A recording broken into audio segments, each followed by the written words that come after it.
Hey everyone, Poindexter here, and today I'm beginning a series dedicated to showcasing a great solitaire wargame from Verssen Games called B-17 Flying Fortress Leader.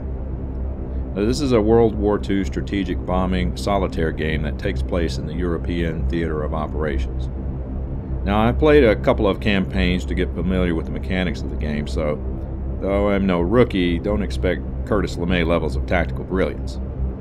My goal is simply to rack up a decent score to not to be considered terrible and, of course, give this game some exposure.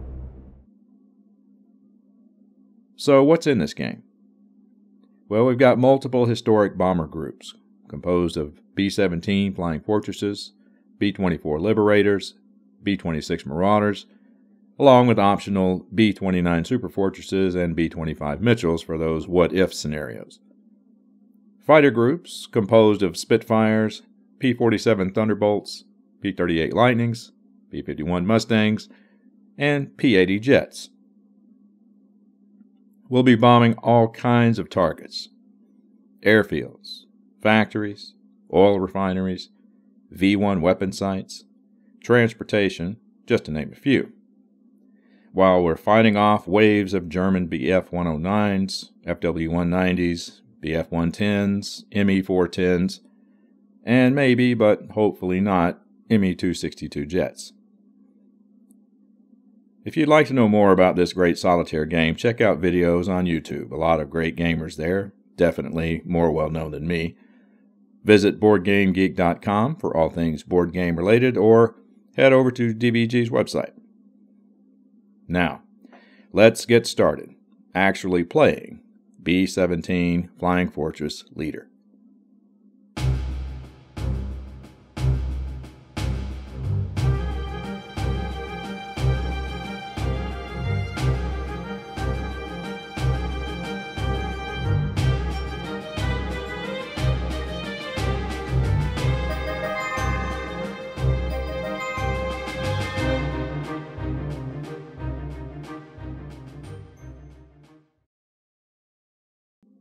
Before we dig into the heart of the game, let's take a moment to look at the game board and get an overview of how the game is laid out.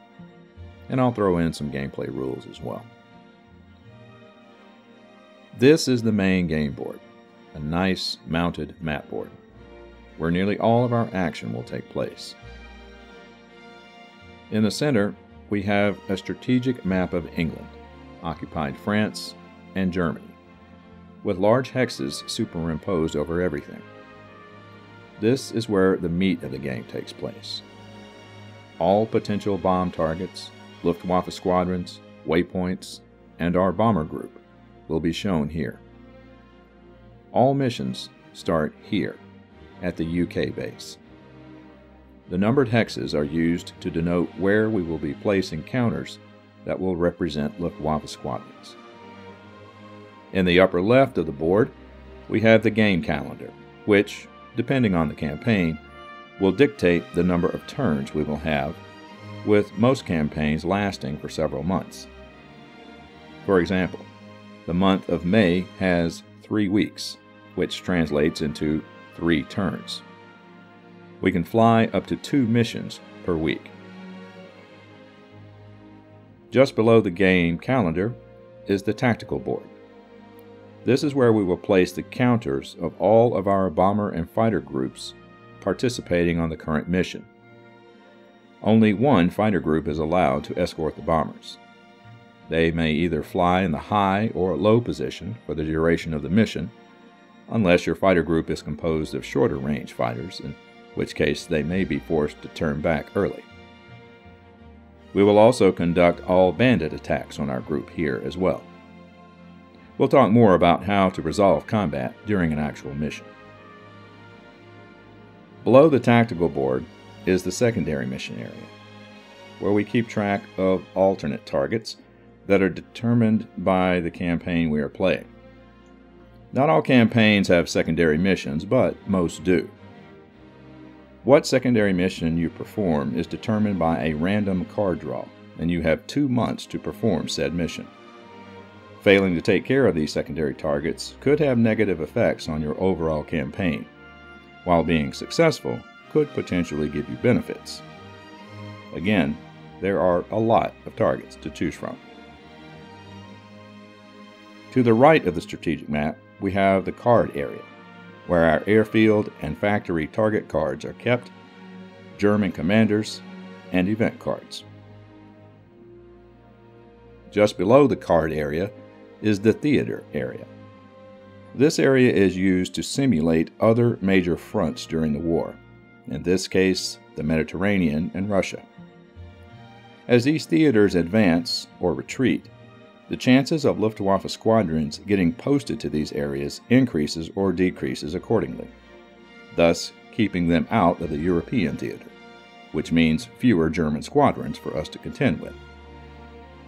The movement of these theaters is determined at the end of every month and can be modified in several ways. We'll deal with these theaters in greater detail at the end of the month. This area is just below the strategic map. The top row keeps track of all German bandits we destroy, either by bombing airfields or shooting them down in air combat. When 5 bandits are destroyed, 1 Luftwaffe squadron is removed from the strategic map, simulating attrition. Below this row is the aircraft factory monthly output. Aircraft factories generate supply points. Supply points then generate new Luftwaffe squadrons at the end of the month. In short, ignoring factories during a campaign can quickly cause the strategic map to become filled with German squadrons, which will make your bombing missions even more risky and dangerous. And, of course, lots and lots of counters. Before I end this introductory video, there are a couple of other game board areas that I should mention. Just below the secondary missions is this area, which involve a few different things. ETO tactical targets are used during the 1944 Allied invasion campaign. The rules require you to randomly draw tactical counters and place them in this area. The Luftwaffe Reserve is used at the end of every month when the player rolls for the placement of new Luftwaffe squadrons. When a 1 is rolled, German squadrons are placed in the reserve area to be used as a pool if there are only 4 Luftwaffe squadrons left on the strategic map. Finally, the German technology box.